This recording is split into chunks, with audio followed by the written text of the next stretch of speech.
మీ భాగస్వామిని మీరు చాలా ప్రేమిస్తున్నారా? అయితే ఈ 3 విషయాల్లో మీరు జాగ్రత్త పడండి. అప్పుడు మీ ప్రేమని వాళ్ళు ఖచ్చితంగా తెలుసుకుంటారు. మొదటిది శ్రద్ధగా వినడం. మీ భాగస్వామి ఏదైనా విషయం మీకు చెప్పడానికి మీ దగ్గరికి వచ్చినప్పుడు ఫోన్‌లోనో, టీవీలోనో, ఇంకేదో పనులలోనో పడిపోకుండా శ్రద్ధగా వాళ్ళు చెప్పేది వినండి. ఎందుకంటే మీరలా వినడం వల్ల తనకి తన మాటకి విలువ ఉంది అనే ఒక గౌరవం పెరుగుతుంది. మీ పైన ఇంకా ప్రేమ ఎక్కువవుతుంది.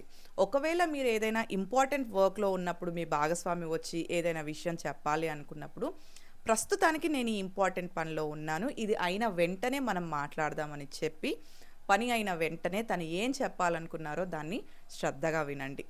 రెండవది మృదువుగా మాట్లాడడం. అంతా మామూలుగా ఉన్నప్పుడు మనం మృదువుగానే మాట్లాడతాము.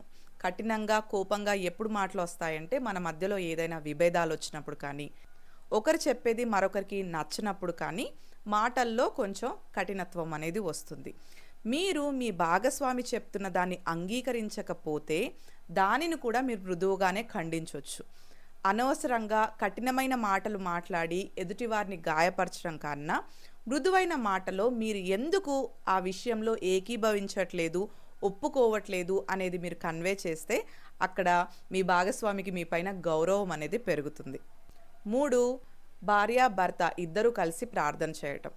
ఎందుకు ఇద్దరూ కలిసి ప్రార్థన చేయాలి అంటే, ఒంటరి ప్రార్థనల్లో నేను, నాకు, నాది అనే విషయాలు ఎక్కువగా వస్తూ ఉంటాయి.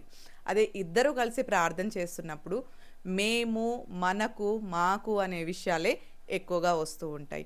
అలా కలిసి ప్రార్థన చేయడం వల్ల వారిద్దరి మధ్యలో ఉన్న బంధం మరింతగా బలపడుతూ ఉంటుంది. కాబట్టి ఇవ్వాల్టి నుండి మీ భాగస్వామి పైన మీకున్న ప్రేమను ఈ 3 పనుల ద్వారా మరింత ఎక్కువగా చూపించండి.